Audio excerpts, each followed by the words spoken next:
Aussitôt, il donne cet ordre à un soldat. « Va et apporte-moi la tête de Jean. » Le soldat part et il va dans la prison pour couper la tête de Jean. Il apporte la tête sur un plat. Il la donne à la jeune fille. Et la jeune fille la donne à sa mère. Quand les disciples de Jean apprennent cela, ils viennent prendre son corps et ils le mettent dans une tombe. Les apôtres se réunissent auprès de Jésus. Ils lui racontent tout ce qu'ils ont fait et ce qu'ils ont enseigné. Jésus leur dit « Venez avec moi dans un endroit isolé, loin de tout le monde, pour vous reposer un peu. En effet, il y a beaucoup de gens qui vont et viennent, et les apôtres n'ont même pas le temps de manger. Ils partent dans une barque, seuls, pour aller dans un endroit isolé. Mais les gens les voient partir, et beaucoup les reconnaissent. Alors ils viennent en courant de toutes les villes, et ils arrivent avant Jésus et ses disciples. Quand Jésus descend de la barque, il voit une grande foule. Son cœur est plein de pitié. En effet, les gens sont comme des moutons sans berger, et il se met à leur enseigner beaucoup de choses. Il est déjà tard. Les disciples s'approchent de Jésus et lui disent « Il est déjà tard, et cet endroit est isolé.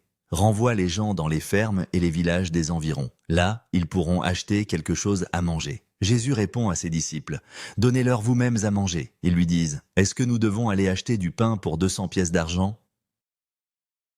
Ainsi nous leur donnerons à manger. » Jésus leur dit « Vous avez combien de pain ? Allez voir. » Ils se renseignent et lui répondent « Nous avons 5 pains et 2 poissons. » Jésus donne cet ordre à ses disciples. « Dites à tout le monde de s'asseoir par groupe sur l'herbe verte. » Les gens s'assoient par groupe de 100 et par groupe de 50. Jésus prend les 5 pains et les 2 poissons. Il lève les yeux vers le ciel et dit la prière de bénédiction, Marc 6, 27, 41.